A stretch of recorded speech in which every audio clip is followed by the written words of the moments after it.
उनकी बातें ना एकदम सुई की तरह चुभ रही थी मुझे। मैंने बोला सर वो ऐसा नहीं बोल सकता, वो मेरा दोस्त है, वो मेरा जिगरी दोस्त है, मेरा बचपन का दोस्त है, मैं जानता हूँ ऐसा नहीं बोलेगा।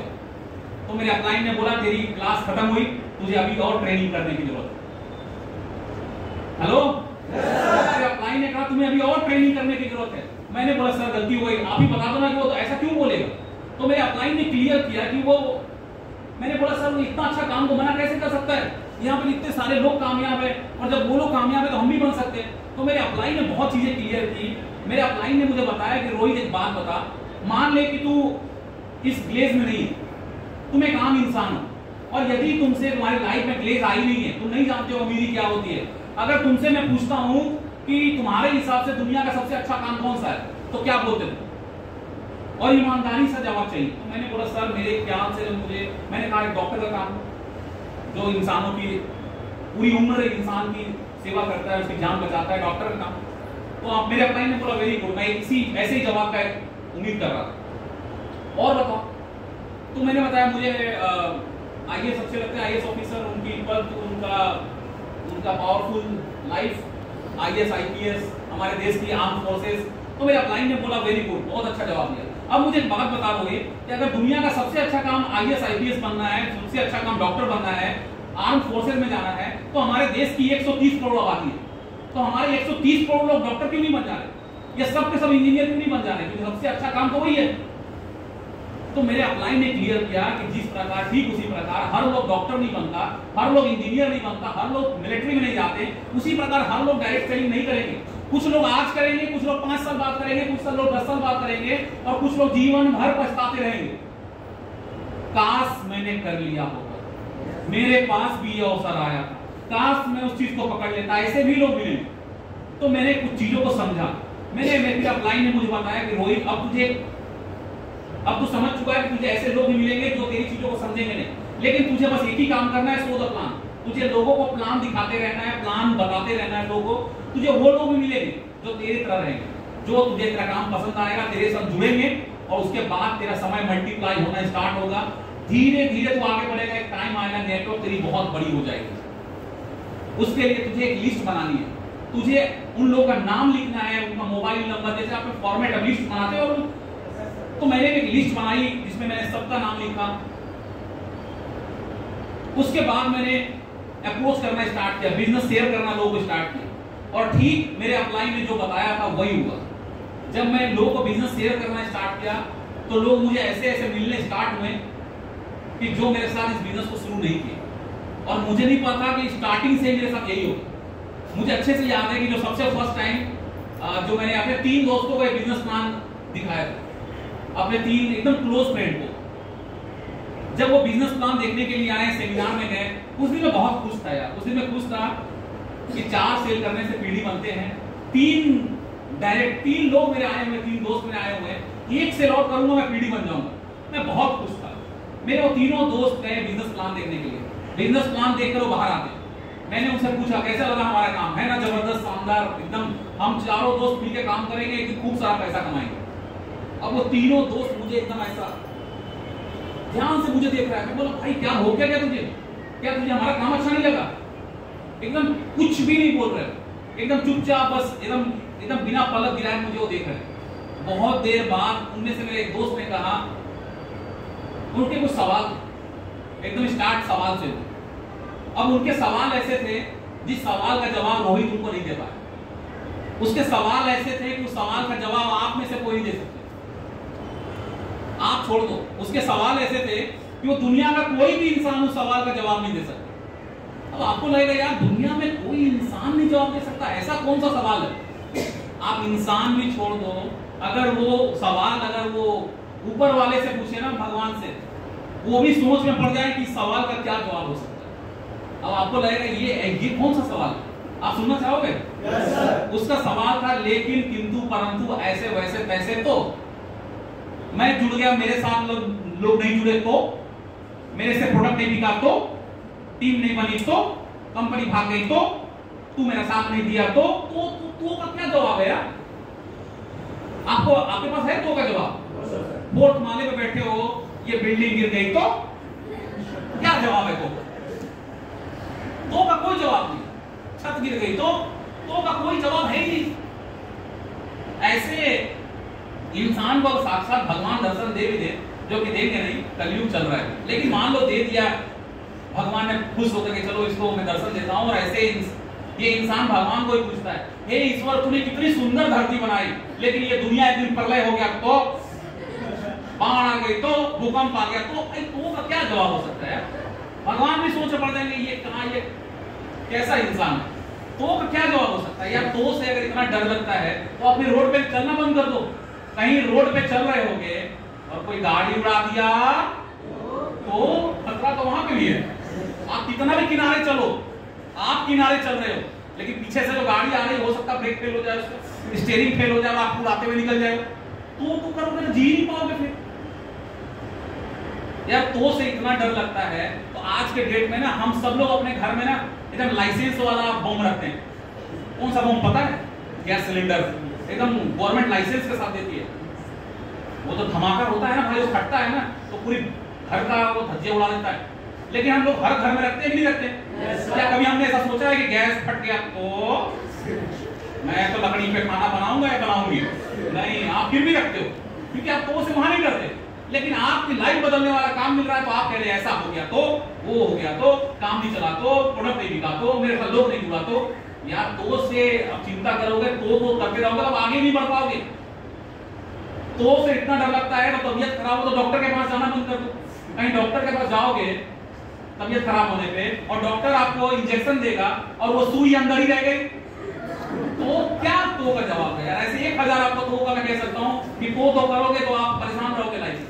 तो मैंने क्या किया, देखो मैं आपको बात बता रहा हूं, सबसे ज्यादा अगर किसी, जब मैं ग्लोबल डायमंड लेवल पे काम कर रहा हूं, आपके यहाँ पे और भी ग्लोबल डायमंड है, डायमंड बैठे हैं, मैं आपको एक सच बात बताऊं, अगर कोई एक लेवल की बात बताओ, अगर मेरे से कोई पूछे कि सर कोई ऐसा लेवल बताओ जिस लेवल पे इंसान सबसे ज्यादा मोटिवेट रहता है, तो वो पता है कौन सा लेवल है? आपको लगता होगा नहीं जीडीडी, नहीं, वो लेवल है सीडी। सीडी एक ऐसा लेवल है जहां जब बिजनेस आप स्टार्ट करते हो तो आप अपने डायमंड और ग्लोबल डायमंड से ज्यादा मोटिवेट रहते हो, क्योंकि आपको कामयाब होना है और ये कामयाब हो गए हैं, तो जिनको होना है ना वो ज्यादा मोटिवेट रहते हैं। तो मैं भी आप ही की तरह बहुत मोटिवेट था जब उसने ये कहा, लेकिन किंतु परंतु किया उसने, ऐसा हो गया तो वैसा हो गया तो, मैं 2-4 समझाने की कोशिश किया, बात माना नहीं, और मैंने क्या कह दिया एकदम, करना है तो कर काम, नहीं करना है पकड़ी दिल पकड़ ले, एक दिन मिलूंगा तेरे से किसी न किसी चौक या चौराहे पर टकराऊंगा, अपनी बड़ी गाड़ी लेके आऊंगा। और उसने भी क्या किया, हाँ चल देखते हैं, तो पागल रहेगा, तू पागल हो गया, तेरा माइंड वॉश कर दिया कंपनी वाले, तेरी लाइफ बर्बाद हो रही है, एक दिन मिलूंगा सच में और तू पछताते हुए रोते हुए मेरे पास आएगा। उसने भी क्या किया, मुझे चैलेंज कर दिया। अब मैं गया अपने रूम पे जाने के बाद मेरे अपलाइन सामने आते हैं, मेरे आरडी साहब, तो देखो ऑलरेडी वो आरडी है, स्टार आरडी है, तो आरडी ऐसे तो है नहीं कि रोज दिन भर मेरे साथ बैठे रहे, ऐसा हो सकता है क्या? ऑलरेडी उनकी बड़ी टीम थी, तो सामने मेरे से मिलने आते, सामने आने के बाद मुझसे पूछते, रोहित क्या हाल है तेरा, तेरे वो तीनों दोस्त कहाँ हैं, कैसा लगा उनको हमारा काम? मैं बोला कौन दोस्त? बोले आज तेरा 3 दोस्त आने वाला था बिजनेस देखने के लिए। मैं बोला वो तो गया। तो मेरे अपलाइन ने बोला अच्छा गया, कहाँ गया? तो मैंने बोला वो तो घर चला गया। तो मेरे अपलाइन बोले रोहित बैठ अच्छे से बता क्या हुआ क्या?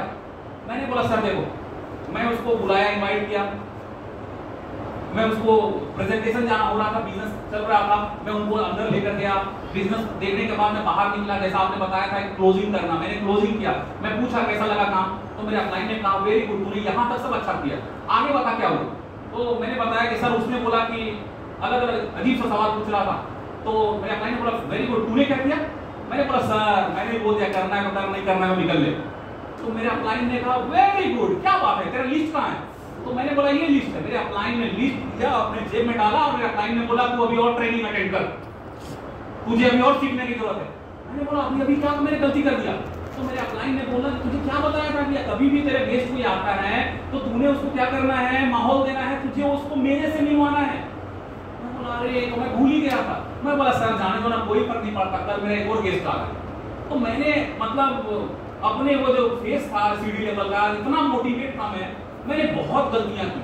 अपलाइन लाख कहता था, जैसे कई बार होता था कि जब मैं अप्रोचिंग करता था किसी को बिजनेस में शेयर करने की अप्रोच कर रहा हूँ, तो जैसे हम लोग एक साथ बैठते थे, टीम वाले सब लोग बैठ के एक साथ काम करते थे, तो जो हमें एक ईडी लेवल पे एक लीडर थे जो सिखाते थे, तो वो व्यक्ति सिखा रहे तो वहां पे मैं कभी अप्रोचिंग नहीं कर रहा, मैं अलग ही खोपचे में जाता था अलग से, और मतलब सत्यानाश कर रहा था, मैं अपनी पूरी लिस्ट खराब कर रहा था, किसी को किसी भी तरह से अप्रोच कर रहा था। मतलब कई बार जो हमारे सीनियर अपलाइन थे रियाज सर कई बार मेरे अपलाइन को बोलते थे कि सर रोहित बर्बाद हो रहा है, वो एक टाइम अगर ऐसे लिस्ट खराब करता रहा तो एक टाइम आएगा वो बिजनेस से हार मान ले। तो मेरे अपलाइन ने कहा नहीं, वो हार अगर मानना होता तो कब का मान गया। जैसे कई बार मेरे अपलाइन मुझसे मिलते थे, बोलते रोहित तेरी इतनी केस फेल हो रही है, तुझे निराशा लगता है कि मैं शायद कामयाब नहीं हो पाऊंगा। तो मैं कहता था सर जितने लोग मुझे छोड़कर जा रहे हैं, जो कह रहे हैं बिजनेस नहीं चलता, नहीं चलेगा, मैं नहीं करूंगा, मेरे लिए पुराना काम ही ठीक है, तो मेरे अंदर वो 440 का करंट आ रहा है कि मुझे तो अब कामयाब अपने लिए नहीं होना है, अब मुझे उन लोगों के लिए कामयाब बनना है जो मुझे चैलेंज करती हैं। तो मैं अब रुकने वाला नहीं हूं, आखिर मुझे वो व्यक्ति मिलेगा जिनकी मैं तलाश कर रहा हूं, क्योंकि ढूंढने से तो अल्लाह भगवान मिलते हैं यार, यस और नो। मैं तो कोई इंसान की तलाश कर रहा हूं जिसके पास सपने हो, जो लाइफ में सपने पूरा करने के लिए पसीना बहाने को तैयार हो, और आखिरकार मुझे वो लोग मिले। एक लड़का मेरे साथ बिजनेस को देखा और देखने के बाद मैंने हाथ मिलाया, मैंने बोला कैसा लगा हमारा काम, है ना जबरदस्त शानदार एकदम। उसने बोला यस मजा आ गया यार, चलो मिलकर काम करते हैं। मैंने बोला अच्छी चीजें हमेशा अच्छी लगती है, चलो। उस दिन मैं बहुत खुश था, मैं बोला आखिर मैं बाप बन गया। हेलो क्योंकि हम अपने डाउनलाइन को बच्चे की तरह प्यार करते हैं, सही कह रहा हूं मैं। आज उस दिन मैं बहुत खुश था कि आखिरकार बहुत वक्त लगा, लेकिन मैं आज पिता बन गया। आज मैं अकेला नहीं हूं, मेरे साथ मेरा टीम, मेरा डाउनलाइन है। अब इस एक को मैं 10 और 100 कैसे बनता है मैं दिखाता। अब उस वक्त की बता रहा हूं, वजीर मेरा दोस्त क्या बन गया पता है, एसटी। वजीर आलम खान एसटी बन गया, और मैं क्या बना हूं, सीडी, जिसके नीचे एक गेस्ट आया है। देखो करवट, आपको पता नहीं आपके साथ कल क्या होने वाला है, आपको पता है? कल क्या होने वाला है ना वजीर को पता था ना मुझे पता था, कि ऊपर वाले ने मेरे लिए कुछ और ही लिख रखा है, कि भले ही मेरे साथ इतनी परेशानी आ रही है, इतनी कुछ चीजें हो रही है, लेकिन मैं कहीं और जाने वाला हूं। जब मैं 1 से 2 हुआ, उसके बाद मैंने हर वो चीजें गलतियां जो मैंने की थी, मैंने एकदम प्रण लिया कि वो गलतियां मैं अपने बच्चे को नहीं करने दूंगा, मैं अपने डाउनलाइन को गलतियां नहीं करने दूंगा। इसकी ट्रेनिंग पे मैं एकदम फोकस रहूंगा। मैं इसको जो चीजें जैसा मैंने सीखा था, क्या इंपॉर्टेंट, हर चीज बताऊंगा इसको कि क्या चीजें करनी है, क्या चीजें नहीं करनी है। डू एंड डोंट्स दोनों को क्लियर करूंगा, उसके बाद हम लोग मिलकर काम करेंगे। देखते देखते मेरी टीम बननी स्टार्ट हो गई। मेरी टीम 2, 4, 10, 15, मैं ईडी बना। ईडी बनने के बाद वजीर एसडी टू आरडी फाइट कर रहा था। एसडी टू आरडी 90 सेल में आरडी बन गए थे उस वक्त, एसडी टू आरडी 90 सेल में, और मैं बन गया ईडी। मैं एसडी फाइट कर रहा हूं, वजीर फाइट कर रहा है एसडी टू आरडी। उसके बाद टीम बन लगातार मल्टीप्लाई होता रहा। देखो जब तक मेरी टीम नहीं बन रही थी, लेकिन जब बननी स्टार्ट हुई ना, तो फिर रॉकेट के रफ्तार से मेरी टीम बन रही थी। पता है क्यों? क्योंकि मेरे अपलाइन कहते थे कि एजुकेशन कभी बेकार नहीं जाता। आपको क्या लगता है एजुकेशन बेकार जाता है कभी? मेरे अपलाइन ने बताया कि रोहित क्यों मैं तुझे कहता था कि ट्रेनिंग अटेंड कर, क्योंकि मेरे अपलाइन कहते थे कि तू जो है तू एक जंगली घोड़ा है। और ये बात मुझे बहुत बार भी बताया कि मैं एक जंगली घोड़ा हूं। मैं बोला ये बात आपने पहले नहीं बताया, मुझे लगा मैं इंसान हूं। वो बोले कि नहीं, तू एक जंगली घोड़ा था, और मैं जानता था तुझे सिर्फ एजुकेशन के बल पे तुझे काबू पाया जा सकता है। तुझे अगर मैं जैसे वजीर आते के साथ काम स्टार्ट किया, क्योंकि वजीर वही करता था जो उसके अपलाइन बोल रहे हैं, लेकिन तू कभी अपना किसी का सुनने वाला था नहीं, तुझे तो खुद का करना था। इसलिए मैं चाहता था तू ट्रेनिंग अटेंड कर, तू अच्छे से सीख कि बिजनेस में क्या करना चाहिए, नहीं करना चाहिए। लेकिन फिर भी तू जबरदस्ती काम स्टार्ट किया, तूने बहुत गलतियां की, लेकिन तू टिका रहा, लेकिन एजुकेशन लेता रहा। वो ट्रेनिंग की वजह से आज तेरी टीम इतनी ग्रोथ कर रही है। ईडी से मैं एसडी बना। इत्तेफाक देखो ऊपर वाले कि मैं भी एसडी पे हूं, वजीर भी एसडी पे है, वजीर भी आरडी फाइट कर रहा है और मैं भी आरडी फाइट कर रहा हूं, लेकिन मेरे पास अभी स्टार आरडी बनने का समय बचा था। तो जमकर मेहनत हुआ। अपलाइन दोनों के सेम है, दोनों को प्लानिंग दिया कैसे काम करना है। कुछ ऑफर्स भी सर ने अनाउंस किया टीम में कि ये ऑफर रखता हूं, लेकिन इस महीना वजीर तुम्हें भी आरडी बनना है, रोहित तुम्हें भी आरडी बनना है। खूब मेहनत हुआ, अपलाइन की अच्छी सपोर्ट रही, जिसका रिजल्ट ये था कि उस महीना वो मेरा 4th मंथ था, 4th मंथ में मैं इस बिजनेस में फिर आरडी नहीं दोस्तों, इस बिजनेस में मैं स्टार आरडी बना और वजीर कुछ देर से चूक गया, उसके अगले महीना वही बन गया। लेकिन अब हम दोनों एक ही लेवल पे आ चुके। वजीर ने बहुत शाबाशी मुझे दिया, वही दिया, सच में यार तुमने कमाल कर दिया, तुमने साबित किया तुम। अब हम दोनों एक ही चीज फाइट कर रहे थे और वो क्या था? डायमंड। आरडी के बाद कौन सा लेवल होता है? डायमंड। मेरे अपलाइन में देखो, आरडी लेवल पे मैं आपको नहीं बता सकता कि मैंने कितना पैसा कमाया, क्योंकि आरडी लेवल पे मैं बहुत दिन रहा नहीं, लेकिन मेरे हिसाब से मैं आरडी लेवल पे 3 या 4 महीना रहा। उसके बाद मैं आगे का प्रमोशन ले लिया। आरडी लेवल पे जो मैंने सबसे हाईएस्ट इंसेंटिव बनाया था वो ज्यादा नहीं था, 60 या 62,000 रुपए के आसपास था, इससे ज्यादा नहीं। क्योंकि मेरे अपलाइन ने मुझे बोला रोहित ये 50-60,000 रुपए काफी है, या तेरा अगला लेवल इंतजार कर रहा है जहां पहुंचने के बाद तू कम से कम 4 से 5 लाख रुपए महीने कमाएगा। इसके लिए तुझे और मेहनत करनी पड़ेगी, खूब सारा पसीना बहाना पड़ेगा। अब मेरी टीम अलग अलग जोन में होनी स्टार्ट हो गई। कुछ जोन में अलग टीम बड़ी हुई, अलग जोन में काम करने के लिए गई होगी। 3 लाइनों में आरडी बनाकर आप डायमंड बनते हैं दोस्तों। 3 लाइनों में आरडी बनाकर नहीं। जैसे मैं स्टार आरडी था, मैंने अपने तीनों अलग अलग लाइनों में मैंने अपने जैसा स्टार आरडी बनाया और 0+7th मंथ में आई, मुझे जहां तक मैं याद है 0+7th मंथ, 7वें महीने में मैंने कंपनी के 7वें लेवल डायमंड नहीं बल्कि स्टार डायमंड डिस्ट्रीब्यूटर लेवल पे अचीव किया। और स्टार डायमंड बनने के बाद आप सबको पता है कि जैसे अभी आपकी 30 तारीख को इंसेंटिव आती है कंपनी का और 25 तारीख को आपका इंसेंटिव आपके पोर्टल पे आपके आईडी पे शो हो जाता है कितना इंसेंटिव आने वाला है, ऐसा ही है। लेकिन हमारे टाइम में क्या होता था, 10 तारीख को इंसेंटिव आता था और 30 तारीख को शो होता था कि आपका कितना पैसा आने वाला है। और हम लोग सब लोग उस दिन का इंतजार करते हैं कि हम देखें कितना पैसा बना मेरा। तो जब मैं स्टार डायमंड बनने के बाद 30 तारीख आया, मैंने अपना आईडी खोला। खोलने के बाद अकाउंट स्टेटमेंट में गया और देखने के बाद जब मैंने अपनी इंसेंटिव देखी तो मुझे तो यकीन ही नहीं हुआ। मैंने जोड़ना स्टार्ट किया, कहां सैकड़ा, 1000, 10,000, लाख। मैं तुरंत भागता हुआ गया अपने अपलाइन के पास। मैं बोला सर, मेरा अपलाइन घबरा गया, क्या बात कर रहे हो, एकदम भागते हुए आ रहे हो, दौड़ते भागते। मैं बोला सर देखो ना क्या हो गया मेरे आईडी पे। तो मेरे अपलाइन ने बोला क्या हो गया। मैं बोला ये देखो ना गलती से कितना पैसा दिखा रहा है। मेरे अपलाइन ने देखा वो जो इंसेंटिव था वो 8 लाख कुछ रुपए का था। मेरे अपलाइन ने बोला बेटा ये गलती से नहीं दिखा रहा है, तेरी इंसेंटिव बनी है 8 लाख कुछ रुपए का। और मतलब बिलीव नहीं करोगे आप बिलीव नहीं करोगे कि मैं बोला सर क्या मजाक कर रहे हो, इतना कैसे आ सकता है। आपने बोला था डायमंड बनने के बाद 4 लाख आएगा। आप बोला रोहित वो क्लब होता है, उस क्लब में मेरे और तेरे हाथ में नहीं है, वो पूरी कंपनी के टर्नओवर का पैसा आता है, उसमें 2%। और ये तो शुरुआत है मेरे भाई, अभी तो ये कितना 30 तारीख आएगा तेरे लाइफ में। लेकिन अब एक बात बता कि ये 7-8 लाख रुपए काफी है या तेरे अगला लेवल इंतजार कर रहा है, जिस लेवल पे जाने के बाद तो 10 से 15 लाख कमाएगा। मैं बोला सर मुझे इस लेवल पे नहीं रहना, मुझे अगले लेवल पे जाना है। उसके बाद भी मेहनत जारी रहा, लगातार जारी रहा और 0+26 यानी 27वें महीने में मैं कंपनी के उस वक्त के टॉप लेवल ग्लोबल डायमंड नहीं बल्कि star global diamond distributor level पे अचीव किया। और 26 मंथ में जो स्टार ग्लोबल डायमंड बनने के बाद जो मेरी इंसेंटिव थी, अगर आज जो मुझे जहां तक याद आ रहा है, स्टार ग्लोबल डायमंड लेवल पे जो मैंने सबसे हाईएस्ट इंसेंटिव बनाया अभी तक 1 महीने का, बता दो या छोड़ दो, बता दो। देखो इतना बड़ा पैसा सुनते भी आपको कहीं भ्रमित ना हो जाओ, इसलिए मुझे लगता है कि आपको जितनी जरूरत है उतनी आपको देना ठीक रहेगा।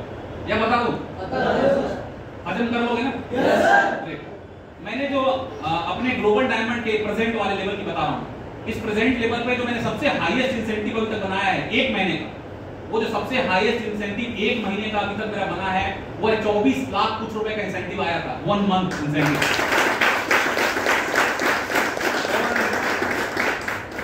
और अपलाइन ने जो कुछ कहा था वो सब मैंने देखा हकीकत होते हुए, क्योंकि मैंने आपको पहले ही बताया कि अपलाइन जहां पे खड़े हैं आपसे ऊपर खड़े हैं और वो जहां तक देख पाते हैं आप नहीं देख पाते। मैं एक सीडी था, मेरे अपलाइन आरडी थे, स्टार आरडी थे। मेरे अपलाइन ने वो चीजें मुझे दिखाई जो मैं नहीं देख पाता।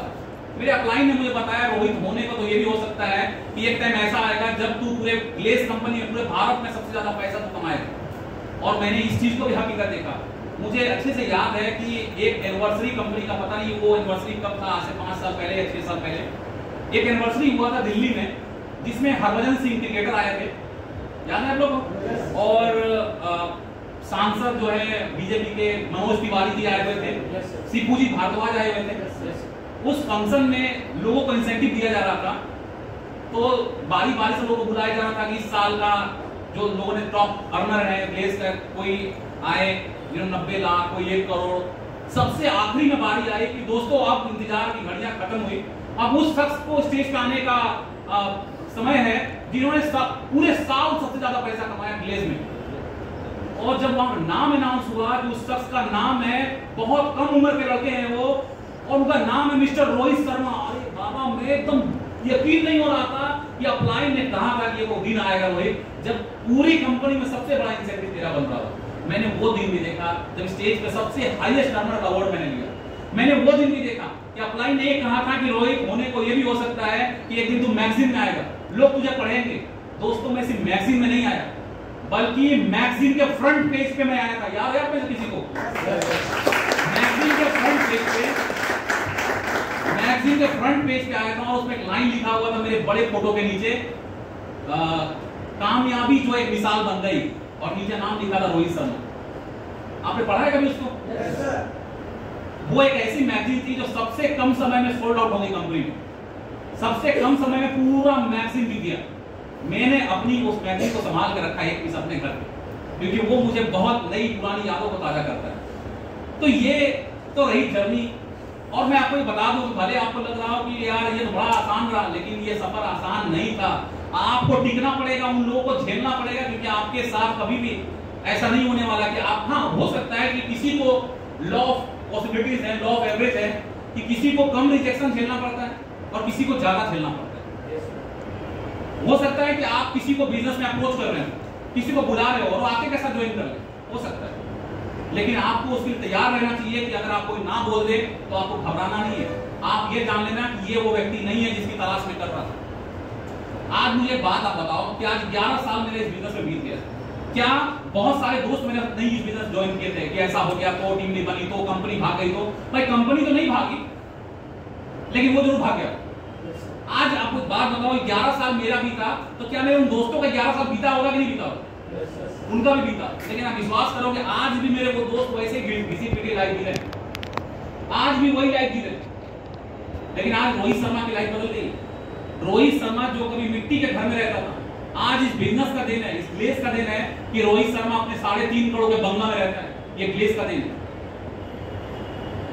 इस बिजनेस का दिन है कि एक टाइम था, मुझे पता नहीं बताना चाहिए नहीं है, आप ये बता देता हूँ, सब हमारे फैमिली परिवार बैठे हो आप, भैया सुनो। मैं जब इस बिजनेस में नहीं था, मैं एक लड़की को पसंद करता था, तो मैं ये सोच के मेरी शादी नहीं हुई थी। उससे पता है क्यों? कि लड़के के पास कुछ नहीं है। और आप में कितने लोग जानते हो कि मैं ग्लोबल डायमंड बनने के बाद शादी किया? कितने लोग जानते हो?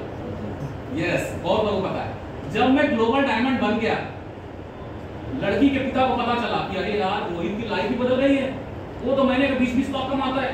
और वही उनके पिता जिससे मुझे ऐसा हो गया था कि मैंने नंबर डिलीट कर दिया अपनी गर्लफ्रेंड का कि चलो ये जब हमारी मिलना लिखा ही नहीं है तो क्या मतलब है, मैं अपनी लाइफ अपना करियर बनाऊंगा, अब अपने सपने को पूरा करूंगा।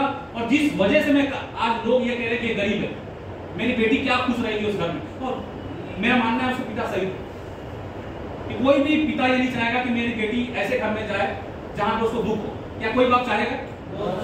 वो यही चाहेगा कि मेरी बेटी खुश रहे। और मैं जब ग्लोबल डायमंड बना, उसके बाद मेरे ससुर जी खुद मेरे घर पे आकर मेरे मम्मी पापा से मिलते हैं और वो कहते हैं कि देखो एक बात कहनी थी, दरअसल रोहित और ऋतु की जोड़ी तो भगवान बना दिए थे, हम और आप कौन होते हैं रिश्ता तोड़ने वाले, हमें इनकी शादी कर देनी चाहिए। फाइनली मैं भाई वो तो इस मौके को मैं छोड़ नहीं सकता था, शादी मेरे उससे हुई, लेकिन मेरा को शर्त कि मुझे जैसे हमारे साइड में, आप यूपी उत्तर प्रदेश में और बिहार में स्पेशली जो हमारी जाति के लोग हैं, ब्राह्मणों में बहुत दहेज चलता है, जो बहुत गलत है। मैंने अपने पिता को बताया कि देखो मैं शादी करूंगा, लेकिन मुझे तिलक में कुछ नहीं चाहिए, दहेज नहीं चाहिए। अगर लड़की के पिता ये मानने को तैयार है कि वो अपनी बेटी को एक कपड़े में भेजेंगे तो मैं करूंगा, नहीं तो मैं नहीं करूंगा। अब मैं सिर्फ उसी घर में शादी करूंगा जिसके पास इतने भी पैसे नहीं है अपने बेटी को कुछ दे पाए। उन्होंने ये शर्त माना कि मुझे कुछ नहीं चाहिए। आपको क्या लगता है मुझे क्या दे सकता? हमारे यहाँ मैं बता रहा हूं आपको, आपकी अगर आपकी शादी की उम्र हो गई है, आपकी बोली लगनी स्टार्ट हो जाती है। अगर आपकी इनकम पे आपकी बोली लगती है, दूल्हे बिकते हैं हमारे। अगर आप कमाते हो 50,000 रुपए, तो भाई 5 लाख रुपए चाहिए, एक बाइक चाहिए लड़के।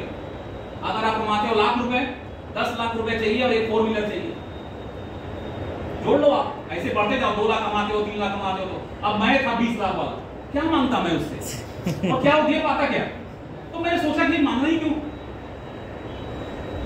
तो बड़े मजेदार, कई बार आपको लगता होगा यार ये बहुत ट्विस्ट वाली रही। तो आज मैं जरूर गरीब घर में जन्मा हूं, लेकिन मेरे जो बच्चे हैं, क्या आपको लगता है वो गरीब घर में जन्म लिए? वो जब आंख खोले हैं तो अपने करोड़ों के बंगलों में हैं। मैं जिस स्कूल में पढ़ता था 35 रुपए फीस था, और आज जो मेरे बच्चे जिस स्कूल में जा रहे हैं, मेरे को कभी ताज्जुब लगता है कैसे लूट मची है देश में यार। मेरे बच्चे अभी नर्सरी क्लास में, मेरी आराध्या नर्सरी क्लास में है, उसकी 1 साल की फी जो है 1 लाख कुछ रुपए लिए वो। मैं बोला क्या करते हैं पैसों का? नर्सरी क्लास का यार, सोचो अभी पूरी उम्र बाकी है पढ़ाई की। खैर, मैं जो चाहता था कि उसको एक अच्छी एजुकेशन दूं, हर वो चीज जो मैं नहीं हासिल कर पाया था, जिन स्कूल में मैं नहीं जा पाया था, उनको वो चीज दूं जिस जगह पे मैं नहीं रह पाया था। क्योंकि मैंने आपको बताया ना कि आप जिस बैकग्राउंड से आए, आपका उठना बैठना, जन्म जहां हुआ, आपके दिमाग में उन लोगों का ही रूप घूम रहा है। कम से कम इतना तो है कि आज मेरे बच्चे जहां पे रहते हैं, मेरी सोसाइटी में जहां हम लोग रहते हैं, सब के सब वो लोग हैं जो बड़ी सोच रखने वाले। तो ऑलरेडी उसको बचपन से ही दिमाग में जा रहा है, ये बात कोई नहीं डाल रहा है कि जितनी चादर उतनी पांव फैलानी चाहिए। उसको बचपन से पता है कि लाइफ में बड़ा बना जा सकता है, उसकी परवरिश नहीं मिल रही है। तो आज आपको भी सेम मौका मिला है दोस्तों। मैं ज्यादा आपको, देखो मैं बजरंगबली को हूं नहीं, मैं सीधा फाड़ कर दिखा रहा हूं कि मेरे अंदर ग्लेस को लेकर क्या है, आने वाले टाइम में मैं क्या सोच रहा हूं। आपको बस यही कहना चाहता हूं कि आप विश्वास रखो उस ऊपर वाले पे। अब जिस किसी रूप में उनको जानते हो, एक बात हमेशा याद रखना कि उस ऊपर वाले के मर्जी के बगैर एक पत्ता तक नहीं हिलता।